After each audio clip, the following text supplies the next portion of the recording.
ऊंची आवाज में कहो हालेलुया। अपने हाथों को उठाओ, थैंक यू जीसस। अपने हाथों को उठाएं और बोले जितना वचन अभी मैं सुनूं मैं 100 गुना फलों को लेके आऊं। उठा के अपने हाथों को थैंक यू जीसस बोलते हुए घुटनों के भार बैठ जाओ। उठ जाना यीशु नासरी दी दुल्हन उठ जाना उठ जाना उठ जाना यीशु नासरी दी दुल्हन उठ जाना खबला के कलाम दे खबला के कलाम दे नीले अंबरा दे पार उठ जाना उठ जाना उठ जाना यीशु नासरी दी दुल्हन ने उठ जाना उठ जाना उठ जाना यीशु नासरी दी दुल्हन ने उठ जाना उस दे वचन वाला पौना लिबास लाड़ी उस दे वचन वाला पौना लिबास लाड़ी ने वचना ते रख अगे बदरा विश्वास लाड़ी वचना ते रख अगे बदना विश्वास लाड़ी जोर से तारीफ करो, जोर से।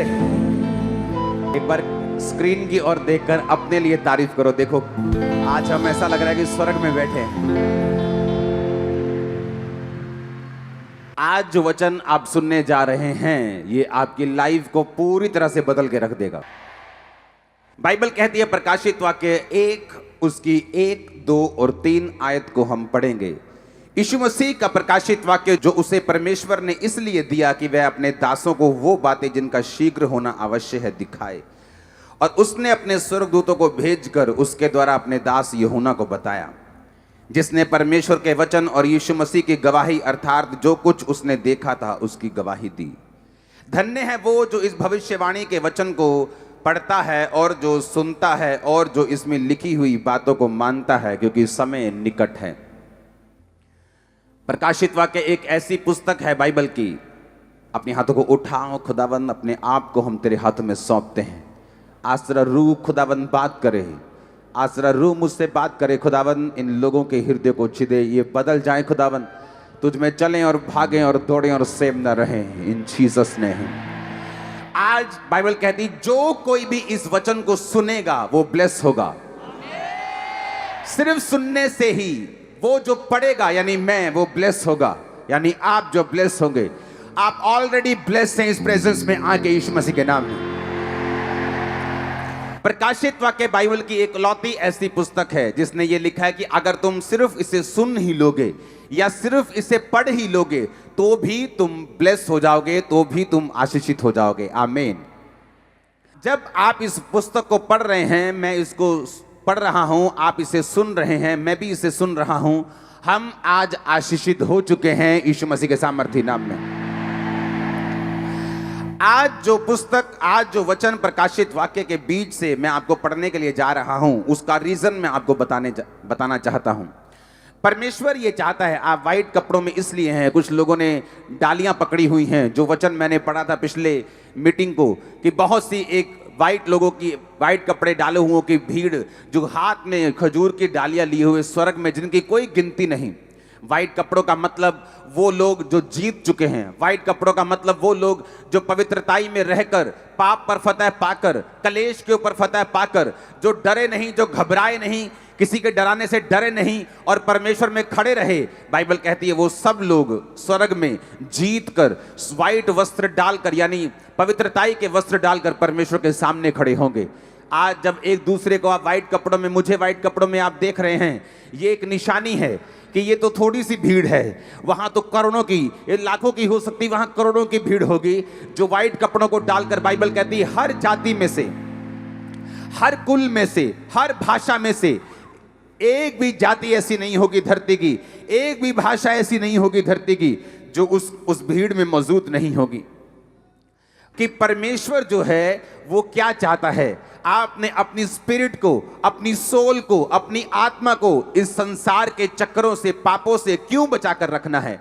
बाइबल कहती है अब्राहम जो इस धरती का सबसे आशीषित इंसान था, बाइबल कहती है राजा भी उससे डरते थे, सरकारें भी उससे भय खाती थी, उसकी ब्लेसिंग सरकारों से भी ज्यादा थी। बाइबल कहती है वो राजा जो बड़े बड़े राजाओं को मारकर लूत को भी ले गए, उन बड़े बड़े राजाओं को अकेले अब्राहम और उसके लोगों ने मार दिया था। अब्राहम इतना आशीषित, धरती पर भी आशीषित, स्वर्ग पर भी आशीषित था। बाइबल कहती परमेश्वर ने उससे वायदा किया था कि मैं तुझे एक संतान दूंगा, तुझे एक वंश दूंगा। 75 साल की उम्र में उससे वायदा किया था, और अब्राहम जब 99 साल का हो गया, 99 का हो गया, तब भी उसके पास बेटा नहीं था। लेकिन वचन बताता है कि वो एक ऐसे स्वर्गीय यरूशलेम की बाट जोहता था, वो ऐसे नगर की बाट जोहता था जिसका बनाने वाला और रचने वाला परमेश्वर है। यानी उसका ध्यान जो था वो स्वर्गीय हो गया था। उसका ध्यान ये हो गया था कि मान लो अगर मुझे बच्चा अभी ना मिले और मैं यहोवा से हट जाऊं और अपनी मुक्ति को गवा बैठूं, तो मैं स्वर्ग नहीं जा सकता।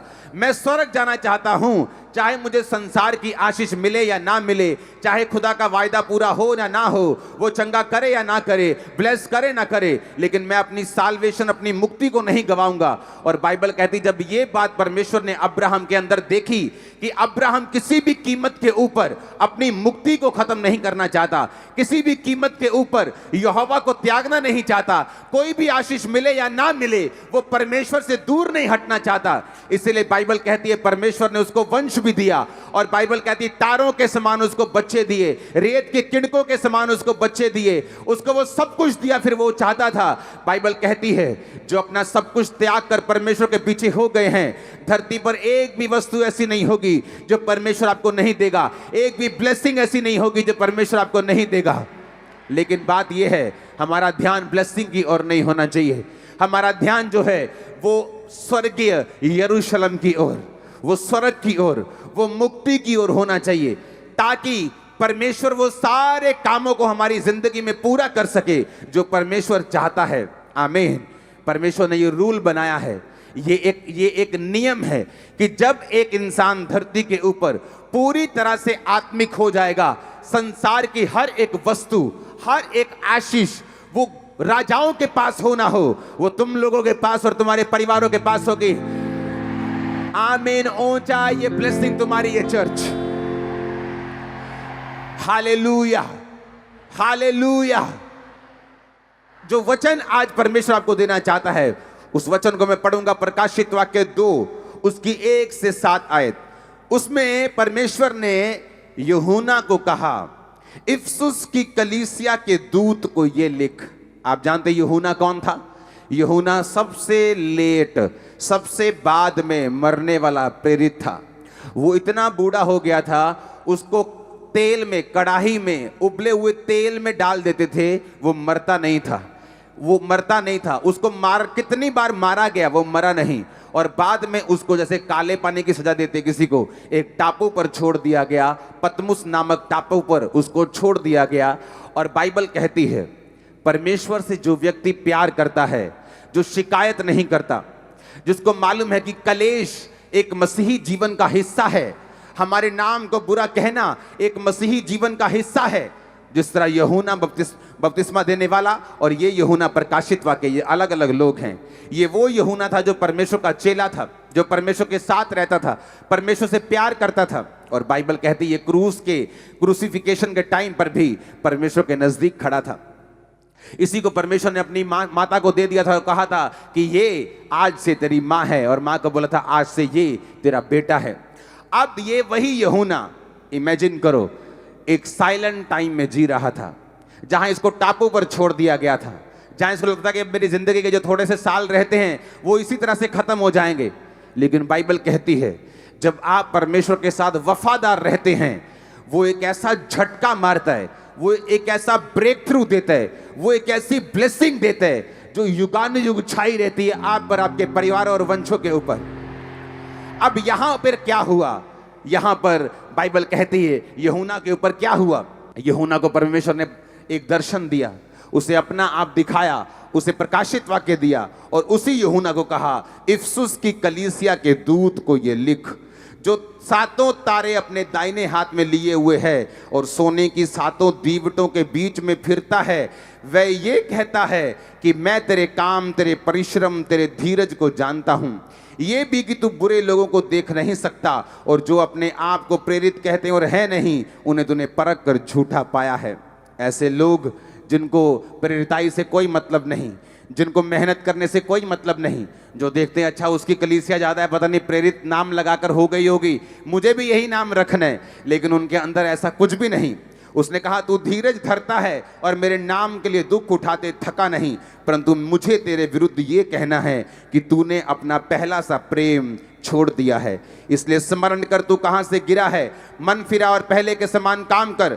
यदि तू मन ना फिराएगा तो मैं तेरे पास आकर तेरी दीवट को जो उसके स्थान पर से हटा दूंगा। हाँ, तुझ में ये बात तो है कि तू निकीलियों के काम से घृणा करता है, जिससे मैं भी घृणा करता हूं। जिसके कान हो वो सुन ले, आत्मा कलीसियाओं से क्या कहता है। जो जय पाएगा मैं उसे जीवन के पेड़ में से जो परमेश्वर के स्वर्गलोक में है फल खाने को दूंगा।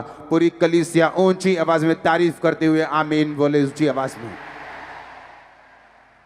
ये परमेश्वर ने किसको कहा है? दूत को। अगर आप दूत को यूनानी भाषा में पढ़े तो दूत का मतलब है एग्लोस, यानी एक मैसेंजर, एक पास्टर को भी एक दूत कहा गया है कलीसिया में। ये पत्री पास्टर्स के लिए है, ये पत्री उन लोगों के लिए है जो सेवा में हैं, ये पत्री उन लोगों के लिए है जो परमेश्वर के नाम के लिए खड़े हैं या खड़े होना चाहते हैं। अब आपने ध्यान से इसको सुनना है। उसने क्या कहा? मैं तेरे काम को, परिश्रम को जानता हूं, परंतु मुझे तेरे विरुद्ध अब ये कहना है कि तूने अपना पहला सा प्रेम छोड़ दिया है। पहला प्रेम। जब तुम परमेश्वर में आए थे तुम्हारी प्रार्थना 7 घंटे की थी। जब तुम परमेश्वर में आए थे तुम्हारी प्रार्थना 5 घंटे की थी। तुम रोजे रखते थे, तुम चर्च मिस नहीं करते थे, तुम बड़े एक्साइटेड थे, तो अपने रिश्तेदारों को जवाब देते थे, थकते नहीं थे। कोई भी विरोधी कुछ बोले तुम उसे नम्रता से जवाब देते थे। तुम बताते थे कि यीशु मसीह ही परमेश्वर है, यीशु ही प्रभु है। तुम अपनी गवाहियों को देते थे, तुम डरते नहीं थे, तुम घबराते नहीं थे। लेकिन परमेश्वर ने तुम्हें एक ताना मारा। उसने कहा मैं तुम्हारे काम को जानता हूं, मैं तुम्हारे परिश्रम को जानता हूं, मैं तुम्हारे धीरज को भी जानता हूं, मैं ये भी जानता हूं कि तू बुरे लोगों को देख नहीं सकता, मैं ये भी जानता हूं कि तुम्हारी तरह ही बहुत से लोग नकली भी उठने की कोशिश कर रहे हैं। मैं ये भी जानता हूं कि तू मेरे नाम के कारण दुख भी उठाता है, पर मुझे तेरे विरुद्ध ये कहना है कि तूने अपना पहला प्रेम, जो पहला सा प्यार था मेरे विरुद्ध, वो तूने छोड़ दिया है। उसने कहा तूने मुझसे पहला प्यार छोड़ दिया है। पहला प्यार याद करो। जब तुम परमेश्वर में आए थे तुम चर्च मिस नहीं करते थे। जब तुम परमेश्वर में आए थे तुम मीटिंग्स मिस नहीं करते थे। जब तुम परमेश्वर में आए थे तुम्हारी प्रार्थना कितने घंटों की थी। जब तुम परमेश्वर में आए थे किस लेवल की पवित्रताई में तुम जीते थे। जब तुम परमेश्वर में आए थे किस तरह से तुम प्रार्थना करते थे, किस तरह से तुम वर्शिप करते थे, किस तरह से तुम रोजे रखते थे। अब परमेश्वर तुम्हारे खिलाफ ये कहता है कि स्मरण कर तुम कहां से गिरे हो। कहता है याद कर तुम कहां से गिरना शुरू हुए। स्मरण कर तुम टीवी नहीं देखते थे, स्मरण करो तुम फोन पर नहीं थे, स्मरण करो तुम कहां से गिरे हो। स्मरण करो, याद करो तुम्हारी जिंदगी आत्मिक जो पहले साल मसीह में थी, जो दूसरे साल थी, या जब तुमने असल में तौबा की, जब तुम्हारी जिंदगी वैसी थी तब कैसी थी। परमेश्वर ने कहा याद करो तुम कहां से गिरे हो। शैतान ये चाहता है अंत के दिनों में कि तुम्हारी दीवट, यानी तुम्हें दी हुई रोशनी, तुम्हें दी हुई ब्लेसिंग, तुम्हें दिया हुआ रुतबा, तुम्हें दी हुई कुर्सी, तुम्हारी दी हुई ब्लेसिंग, परमेश्वर की दी हुई ग्रेस, परमेश्वर की दी हुई ताकत, उसका दिया हुआ अनुग्रह जो तुम्हारे सिर के ऊपर है, परमेश्वर कहता है शैतान चाहता है कि ये हट जाए, इसलिए वो चाहता है कि तुम पाप करो, इसलिए वो चाहता है तुम पहला सा प्रेम छोड़ दो। परमेश्वर ने कहा ध्यान करो, मन फिराओ, देखो तुम कहां से गिरे हो, कहीं ऐसा ना हो मैं तुम्हारी दीवट को उस स्थान से हटा दूं। परमेश्वर ने कहा जो जय पाएगा मैं उसे स्वर्ग में उस जीवन के वृक्ष में से फल खाने को दूंगा जो स्वर्ग लोक में है। जो जय पाएगा मैं उसे श्वेत पत्थर दूंगा, जो जय पाएगा मैं उसे खंबा बनाऊंगा परमेश्वर के भवन का, जो जय पाएगा मैं उसे व्हाइट वस्त्र पहनाऊंगा, जो जय पाएगा वो स्वर्ग में रहेगा, जो जय पाएगा। परमेश्वर ने कहा आप लोग आज से जय पाने वाले हैं। और मुझे आमीन ऊंचे वाला चाहिए चर्च। मैंने कहा मुझे आमीन ऊंचे वाला चाहिए। अब आप कहेंगे कि मैं क्या करूं, इसलिए मैंने आपको प्रभु भोज अभी नहीं दिया। आप प्रभु भोज को बाइबल में समेट के बैठे हैं, ओके, हम लेंगे उसे, लेकिन आज समझ के उसे लेंगे। आज हम पहला प्यार परमेश्वर के साथ स्थापित करके उसे लेंगे। जो पहला प्यार खुदावंद के साथ हमने किया था, आज सब लोग तौबा करके उस पहले प्यार में जाकर लेंगे यीशु मसीह के सामर्थ्य नाम। आमीन। मेरे को आज एक्स्ट्रा ऑर्डिनरी वाला चाहिए। हालेलुया। आप कहेंगे मुझे वो प्रेम पहले जैसा कैसे मैं करूं, मुझे वो प्रेजेंस फील नहीं होती पहले वाली। हाँ, आपका ये सवाल होगा, मुझे वो पहले वाला विश्वास कभी कभी फील नहीं होता जो मुझे पहले था, फिर मैं ये पहला प्रेम कैसे कर सकता हूं। मुझे वो पहले वाले चमत्कार फील नहीं हो रहे अपनी लाइफ में जो खुदा ने पहले साल मेरी जिंदगी में किए थे, फिर मैं उस पहले प्रेम को कैसे दोबारा लेके आ सकता हूं। तो मैं आपको खुशखबरी देना चाहता हूं, ये पहला प्रेम, परमेश्वर इस पहले प्रेम को किसी मन में जगाने के लिए आपको नहीं कह रहा, या ये पहला प्रेम किसी दिमाग का या किसी दिल का प्रेम नहीं है। ये पहला प्रेम परमेश्वर जो आपसे कह रहा है, ये कर्मों का प्रेम है, ना कि दिल का प्रेम। अगर वही प्रार्थना जो पहले करते थे अब करने लग जाएंगे तो पहले प्रेम में आ जाएंगे। वही रोजे जो पहले रखते थे अगर अब रखेंगे तो पहले प्रेम में आ जाएंगे। वही पवित्रता जो पहले थी अगर अब रखेंगे पहले प्रेम में आ जाएंगे। आमीन ऊंचा चर्च। क्योंकि ये दिमाग की खेल नहीं। आपके दिमाग में अविश्वास हो सकता है कि परमेश्वर इसको चंगा करेगा या नहीं करेगा, वो इसको उठाएगा कि नहीं उठाएगा। आपके दिमाग में शक हो सकता है, लेकिन उस शक के बावजूद अगर आप प्रार्थना करना ना छोड़ें, उस शक के बावजूद अगर आप भवन जाना ना छोड़ें, उस शक के बावजूद आप बोना ना छोड़े, प्रार्थना ना छोड़े, फास्टिंग ना छोड़े, पवित्रताई ना छोड़ें, वो शक नहीं है, फिर आप उस रुमाल को उठता हुआ, अपनी लाइफ को ब्लेस होता हुआ, चमत्कारों को होता हुआ देखने वाले यीशु मसीह के सामर्थ्य नाम में। Hallelujah, hallelujah, hallelujah. परमेश्वर ने कहा तूने अपना पहला सा प्यार छोड़ दिया है। लोग पूछते हैं कि मैं पहला प्यार कैसे करूं, क्योंकि मुझे वो फीलिंग अब परमेश्वर के लिए नहीं है। जैसे मैं पहले एक्साइटेड रहता था, कोई छुट्टी नहीं करता था, अब मेरी एक्साइटमेंट थोड़ी थोड़ी कम हो गई। वो चाहे कम हो जाए, क्योंकि हर तरह का मौसम आपकी लाइफ में आता है। मेरी लाइफ में भी रहा है जब परमेश्वर ने बहुत से मिरेकल किए मेरी लाइफ में। फिर ऐसा समय भी आया जब परमेश्वर कोई काम ऐसा लगता है कि मेरी लाइफ में नहीं कर रहा जो मैं चाहता हूं, वो दूसरी तरफ से और काम करी जा रहा है, लेकिन जो मैं चाहता हूं वो नहीं कर रहा। लेकिन परमेश्वर देखता है मेरी एक्साइटमेंट कम तो नहीं हुई, मेरा पहला प्रेम कम तो नहीं हुआ। बाइबल कहती परमेश्वर ने कहा तूने अपना पहला सा प्यार छोड़ दिया है। आज उस प्रभु भोज को लेने से पहले एक वायदा करना होगा, हमें अपने पहले प्यार में वापस जाना होगा, ताकि परमेश्वर उस बड़ी ग्रेटनेस को जो उसने आपको तब दिखाई थी जब आप पहला प्यार कर रहे थे, वो दोबारा से कुछ ऐसा आपकी लाइफ में करना चाहता है जो इस आपकी लाइफ का सबसे बड़ा मोड़ होगा। मैं आपको ये प्रोफेटिक वर्ड दे रहा हूं। अगर आपको लगता है कि आप माउंटेन के हाईएस्ट लेवल पे पहुंच गए हैं, तो याद रखो उससे भी बड़ा पहाड़ है जहां परमेश्वर आपको लेके जाना चाहता है। अगर आप चाहते हैं आपने ब्लेसिंग को हासिल कर लिया है, तो परमेश्वर आपको देशों के बीच में, आपको प्राइम मिनिस्टर, आपको प्रेसिडेंट्स के बीच में लेके जाना चाहता है। अभी तो शुरुआत हुई है, अभी तो आपने कुछ नहीं देखा, लेकिन परमेश्वर कहता तूने अपना पहला सा प्यार छोड़ दिया है। वो पहला प्यार, एक्साइटमेंट जब कम हो जाए दिल में, जब दिल करे ये नहीं करना, अब चर्च जाने का जब दिल ना करे, फास्टिंग करने का दिल ना करे, जब बोने का दिल ना करे, दिल ना करने के बावजूद परमेश्वर कहते हैं अपने पहले प्यार को तू छोड़ना मत। थिस्सलुनीकियों 4 उसकी 3 से 5 आयत को हम पढ़ेंगे और उसके बाद पहला कुरिन्थियों 6 उसकी 18 से 20 उसको बाद में पढ़ेंगे। पहला थिस्सलुनीकियों 4 उसकी 3 से 5 आयत, उसको हिंदी और इंग्लिश की एम्प्लीफाइड बाइबल, जिसका मतलब है वो बाइबल जहां पर एक्सप्लेन करके वर्स को लिखा होता है, एम्प्लीफाइड बाइबल से उस 3rd आयत को पढ़ेंगे और हिंदी में पढ़ेंगे। उसमें लिखा गया कि परमेश्वर की इच्छा यह है कि तुम पवित्र बनो, अर्थात व्यभिचार से बचे रहो। इंग्लिश में लिखा, for this is the will of God that you should be consecrated, separated and set apart for pure and holy living, that you should abstain and shrink from all sexual vice। परमेश्वर ने कहा कि ये खुदाबंद की इच्छा है कि तुम कॉन्सिक्रेटेड, जिस तरह से पुराने नियम में याजकों को उनको अभिषेक कर दिया जाता था और फिर वो याजक अलग ताई की जिंदगी जीते थे। महायाजकों को जब अभिषेक किया जाता था तो उनको ये अधिकार नहीं था कि वो चाहे उनका कितना भी करीबी मर जाए उसकी लोथ को छुएं या वहां पर अपने कपड़ों को उघाड़ें या फाड़ें या अपने बालों को बिखार कर रोएं। जो याजकों का जब अभिषेक होता था तो उनको ये इंस्ट्रक्शन थी कि तुम अपने माता पिता बहन भाई के मरने पर तो जा सकते हो, लेकिन अपने निकट रिश्तेदारों के मरने पर भी तुम नहीं जा सकते, क्योंकि तुमको अलग ताई की जिंदगी जीनी है, तुमको पवित्रताई की जिंदगी जीनी है।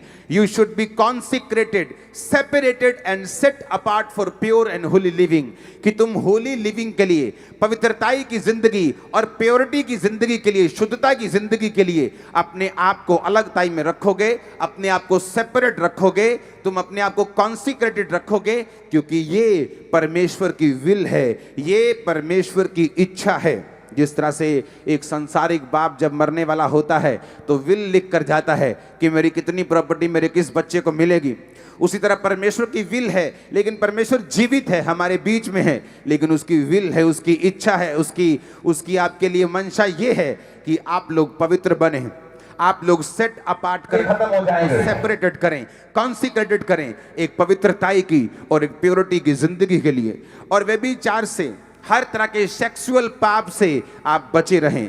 तुम में से हर एक पवित्रता और आदर के साथ अपनी पत्नी को प्राप्त करना जाने।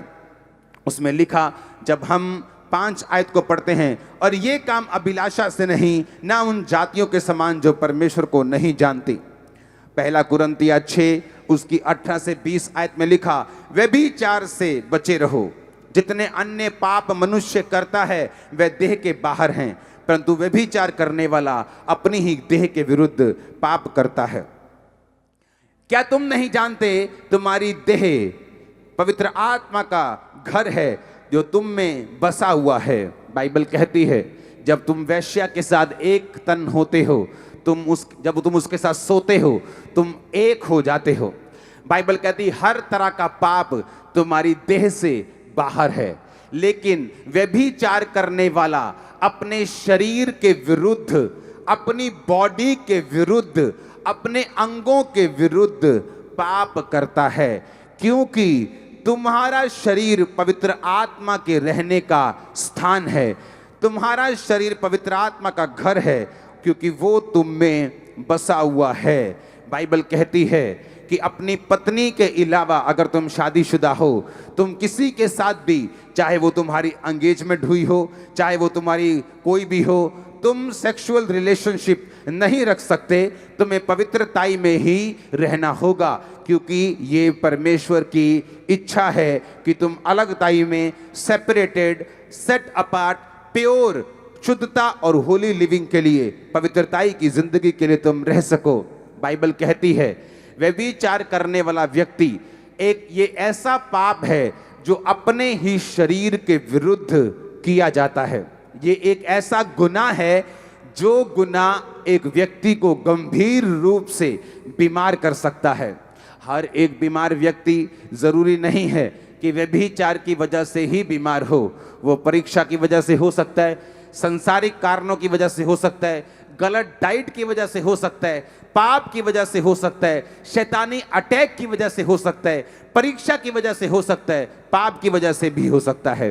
बाइबल कहती है जो ये पाप करते हैं व्यभिचार, वो अपने ही शरीर के विरुद्ध, अपनी ही बॉडी के विरुद्ध पाप करते हैं। हालेलुया। व्यभिचार से बचे रहो। पहला कुरिन्थियों 6 उसकी 18, क्योंकि जितने मनुष्य पाप करता है अन्य पाप, वो देह से बाहर हैं, वो शरीर से बाहर हैं, परंतु व्यभिचार करने वाला अपने ही शरीर के विरुद्ध पाप करता है। बाइबल कहती है पहला थिस्सलुनीकियों 4 उसकी 4 आयत, तुम में से हर एक पवित्रता और आदर के साथ अपनी पत्नी को प्राप्त करना जाने। परमेश्वर ने आपको ये बोला है, अपनी पत्नी, अपने पति के अलावा अगर तुम्हारा संबंध किसी भी औरत के साथ है तो बाइबल कहती है तुम अपने शरीर के विरुद्ध पाप कर रहे हो। बाइबल कहती है ये पाप तुम्हारा आत्मिक भी है जो तुम्हें नरक में लेके जा सकता है, और ये ऐसा पाप है जिससे तुम शारीरिक रूप से भी एक बड़ी दुर्घटना को इकट्ठा कर रहे हो जो कभी भी तुम्हारी जिंदगी के ऊपर आ सकती है। बाइबल कहती है जो वेश्या के साथ एक तन होता है वो उसके साथ एक हो जाता है। जब भी आप किसी के साथ गलत संबंध बनाते हैं, आप सिर्फ शारीरिक रूप से गलत संबंध नहीं बना रहे, आप आत्मिक रूप से भी उसके साथ एक हो रहे हैं। आप उसके श्रापों को भी ले रहे हैं, आप उसकी दुष्ट आत्माओं को भी ले रहे हैं, आप उसके सारी गंदगी को भी ले रहे हैं। वो सारे आत्मिक श्राप, वो सारी गंदगी जो आत्मिक उसकी जिंदगी पे है, आप वो भी अपने ऊपर, वो सारा बैड लक भी अपने ऊपर और अपने शरीर के ऊपर बीमारियों को भी ले रहे हैं। बाइबल कहती है परमेश्वर ने कहा जितने मनुष्य अन्य पाप करता है वो शरीर से बाहर हैं। आप जानते हैं पाप कई प्रकार के हैं। ऐसे बहुत से पाप हैं जो आपको नरक में नहीं लेके जाते। बाइबल कहती है बहुत से ऐसे पाप हैं जिनका फल मृत्यु नहीं। कुछ पाप ऐसे हैं जो आपको नरक तो नहीं लेके जाते लेकिन उनका असर आपकी जिंदगी पे रहता है। पर कुछ पाप ऐसे हैं जो आपको मौत की ओर लेके जाते हैं, जो आपको आत्मिक मृत्यु की ओर लेके जाते हैं। जब एक व्यक्ति आत्मिक रूप से मर जाता है वो शारीरिक रूप में कभी भी शैतान के बड़े अटैक को कभी भी अपनी जिंदगी पे देख सकता है। कभी भी शैतान उसकी लाइफ पे, उसके फाइनेंस पे अटैक कर सकता है। ऐसे बहुत से लोग हैं जिनकी लाइफ में परमेश्वर ने उसको अच्छे बिजनेस के साथ ब्लेस किया, अच्छी सेवकाइयों के साथ ब्लेस किया। ऐसे लोगों को मैं पर्सनली जानता हूं, एक अच्छी सेवकाइयों के साथ खुदावंद ने उनको ब्लेस किया, लेकिन पाप में गिर गए, व्यभिचार में गिर गए, परमेश्वर से तौबा नहीं की, अपने पहले प्रेम को वापस नहीं लेके आए। परमेश्वर ने कलीसिया को तितर बितर कर दिया, सब कुछ उजाड़ दिया, सब कुछ खराब कर दिया, परिवारों को खत्म कर दिया, सिर्फ इस पाप के कारण। बाइबल कहती जो कोई व्यक्ति इस पाप से बचा रहेगा और मूर्ति पूजा से बचा रहेगा वो एक बड़े गंभीर पापों से बचा रहेगा और वो अपनी साल्वेशन से भी, साल्वेशन के अंदर भी बना रहेगा और परमेश्वर की ब्लेसिंग के अंदर भी बना रहेगा। बाइबल कहती है जब पौलुस बहुत से प्रेरितों के पास जब वो गया मिलने के लिए तो उनको ये बताया गया, उनके साथ डिस्कशन हुई कि तुम मूर्ति पूजा से बचे रहो, गले घोटे हुओं के मांस से यानी उस बलिदानों से जो शैतान के लिए दिया जाता है उससे भी बचे रहो, और तुम मूर्ति पूजा से बचे रहो, और तुम व्यभिचार से बचे रहो। ये सारा कुछ बाइबल कहती है परमेश्वर के दासों ने पौलुस को बताया और पौलुस भी यही बातें सेम कर रहा था। आपको ये बात ध्यान रखनी है, परमेश्वर ने कुछ बड़ा देने के लिए आपको अपने पास बुलाया है और शैतान ये बात जानता है, इसलिए वो कलीसिया को ऐसे गंभीर पापों में फंसा के रखता है ताकि जो दीवट, ताकि जो बुलाहट, जो ब्लेसिंग, जो ग्लोरी, जो महिमा परमेश्वर ने आपको देनी है वो परमेश्वर आपको कभी ना दे सके, वो आपके स्थान से हटा दी जाए। शैतान उन चीज़ों को छीन ले, उन आशीषों को, उन आत्मिक बरकतों को, आत्मिक अथॉरिटी को, वो आत्मिक पोजीशन को छीन ले जो परमेश्वर ने आपको देनी है।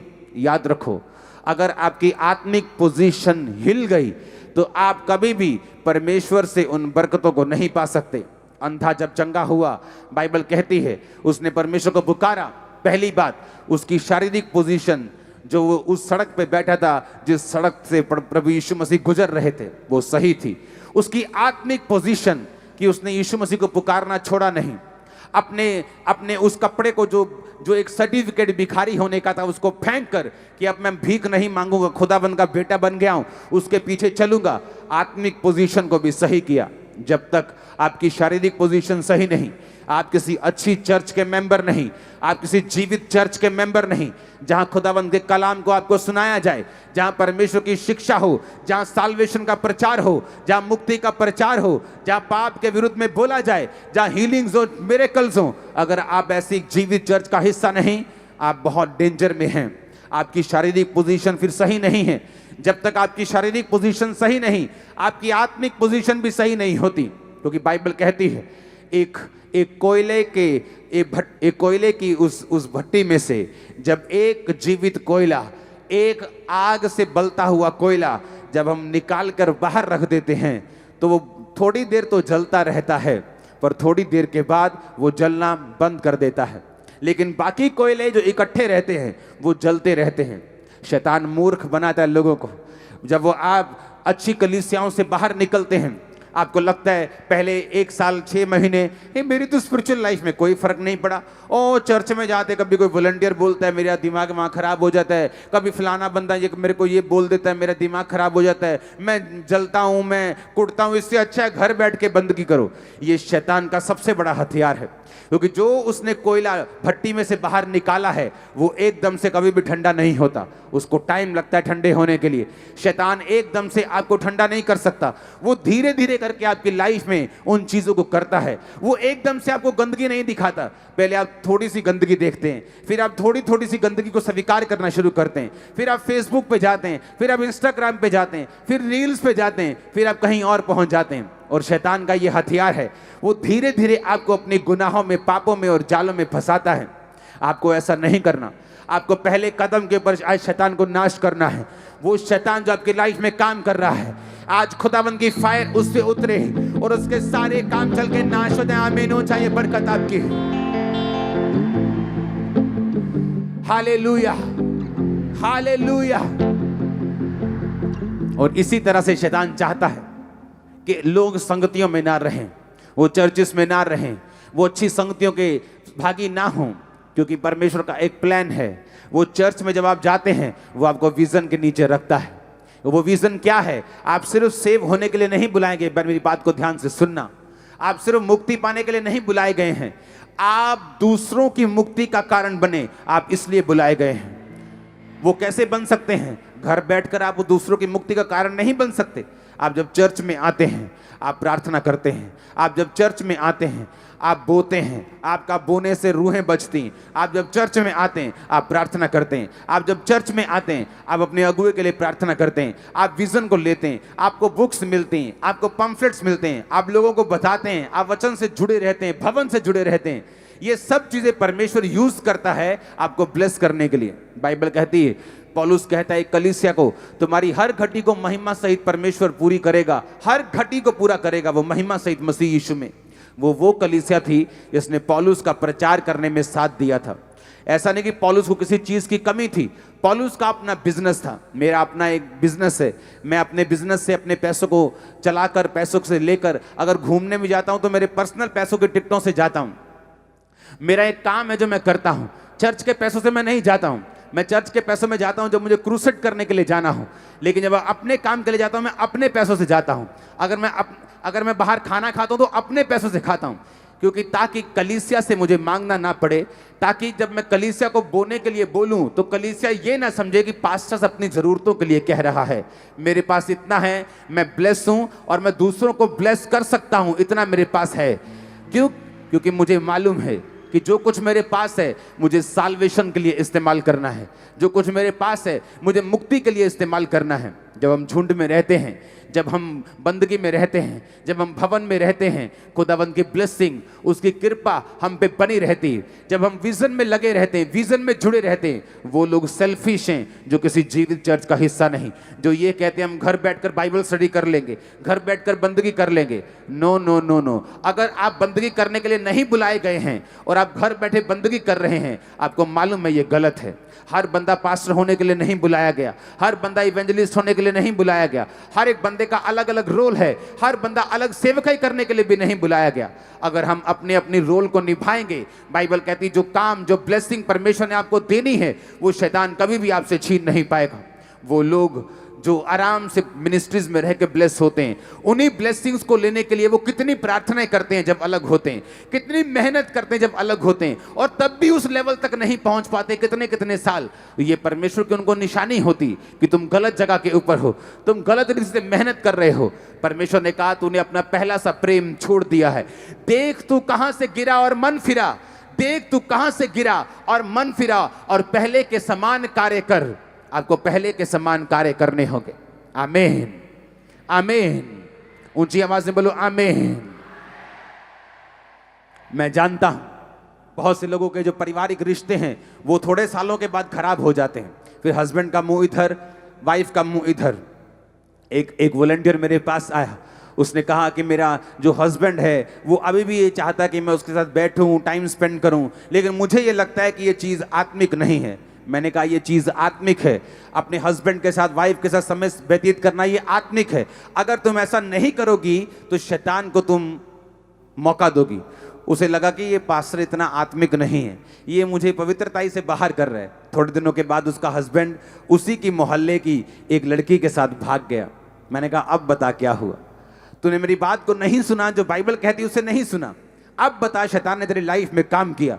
ना तो बाइबल से ऊपर जाना है, ना तो इससे नीचे रहना है, ना तो परमेश्वर ने कहा अपने आप को इतना भी धर्मी मत बना, इतना भी तू शहद मत पी कि तू खाकर उसे उगल दे।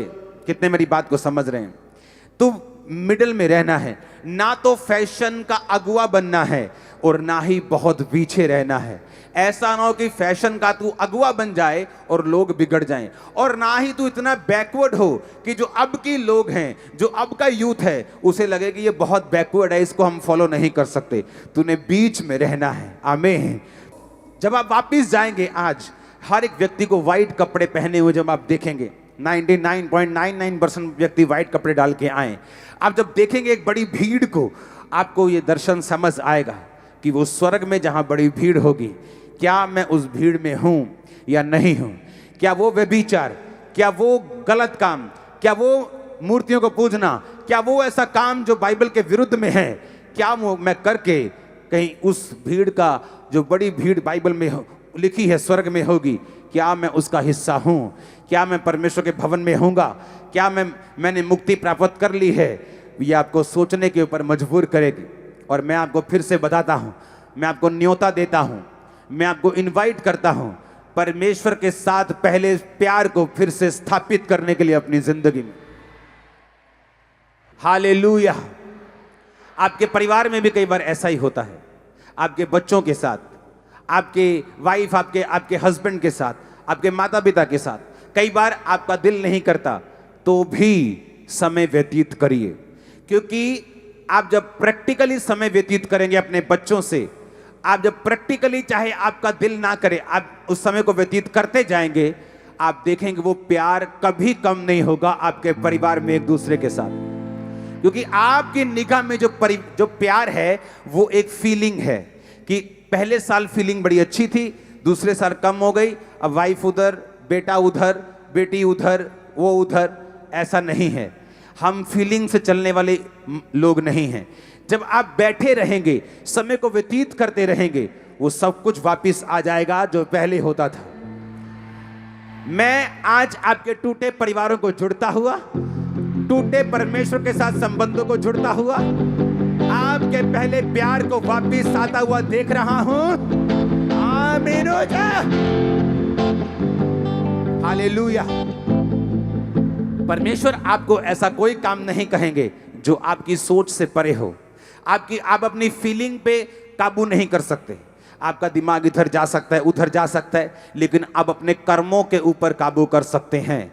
आप अपनी फीलिंग को तो वैसा शायद ना कर सकते कि जो फील मुझे पहले साल परमेश्वर में होता था वो नहीं हो रहा, आप शायद ऐसा ना कर पाए। लेकिन पहले साल जो आप 6 घंटे प्रार्थना करते थे, पहले साल जिस तरह की पवित्रताई को आप फॉलो करते थे, पहले साल जब आप संडे चर्च मिस नहीं करते थे, थर्सडे मिस नहीं करते थे, पहले साल जब आप उतनी फास्टिंग करते थे, आप उस चीज को वापिस ले आओ, फीलिंग पहले से वापिस आ जाएगी यीशु मसीह के नाम में। आप उस चीज को वापस, आप कर्मों को वापस लेके आओ जो कर्म थे आपके। आमीन। परमेश्वर आपको एक भी काम ऐसा नहीं कहता जो आप ना कर सकें, जो आपकी पहुंच से बाहर हो, जो आपकी पहुंच से जो आप कर ही नहीं सकते। परमेश्वर आपको ऐसा एक भी नहीं काम कहता। अगर वो ये कहता है अपना पहला प्रेम वापस लेके आ, अपना फर्स्ट लव वापस लेके आ, पहले के समान कार्य कर। अगर परमेश्वर कहता है कि तू स्मरण कर कहां से गिरा था और मन फिरा और पहले के समान काम कर, उसने ये नहीं कहा फील कर, उसने कहा पहले के समान काम कर। कि तू चर्च में रहता था, तू दरियों को साफ करता था, तू जल्दी भागता नहीं था, तू सेवा में था, तू कैमरा टीम में था, तू इस टीम में था, तू वो काम करता था। परमेश्वर ने कहा तू प्रैक्टिकली वही काम करना शुरू कर। मैं तेरी लाइफ में फिर एक बड़ा काम करने जा रहा हूं। ये प्रोफेटिक वर्ड सुन लेना ध्यान से, अपने हाथों को उठा के, कि वो जो काम पहले साल आपकी लाइफ में प्रथम काम हुआ था जब आपने पहला प्यार किया था, वो कार्य एक बड़ा, एक ऐसे लेवल का, एक अलग आपकी लाइफ में होने जा रहा है आज रात के बाद। आमीन। ऊंचे वाला चाहिए, ऊंचे वाला, एक खतरनाक ऊंचे वाला आमीन चाहिए। आमीन, आमीन, आमीन। जी आज तक की सबसे बेस्ट वाइट कपड़ों वाली मीटिंग है। हाँ, सबसे बेस्ट। आमीन। आज ओवरफ्लो के बाद ओवरफ्लो के बाद ओवरफ्लो, बाहर टीम टेंट पे टेंट लगाती जा रही कि हो क्या रहा है। ये बड़ी भीड़, ये वही भीड़ है जो हम स्वर्ग में एक दूसरे को देखेंगे। हाँ, हमें मालूम होगा कि ये बंदा मेरी चर्च में आता था, ये बहन मेरी चर्च की वॉलंटियर थी। आपको मालूम होगा मैंने आपको प्रीच किया, सब मालूम होगा। ऊपर एक एक काम जो हमने किया, सब ऊपर याद रहने वाला एक एक काम। आमीन। तो हमें ऊपर शर्मिंदा नहीं होना है। और याद रखो, अगर आत्मिक जिंदगी संभाल के रखेंगे, खुदाबंद के साथ पहला प्यार करेंगे, तो उसने कहा अगर मैं तुझे अपना बेटा दे सकता हूं तो आशीषें क्यों नहीं दूंगा, वीजा क्यों नहीं दूंगा, बरकत क्यों नहीं दूंगा, क्यों नहीं बढ़ाऊंगा तुझे। कारण बता, मैं तुझे क्यों आशीषित नहीं करूंगा, क्यों बच्चे नहीं दूंगा, क्यों ब्लेस नहीं करूंगा।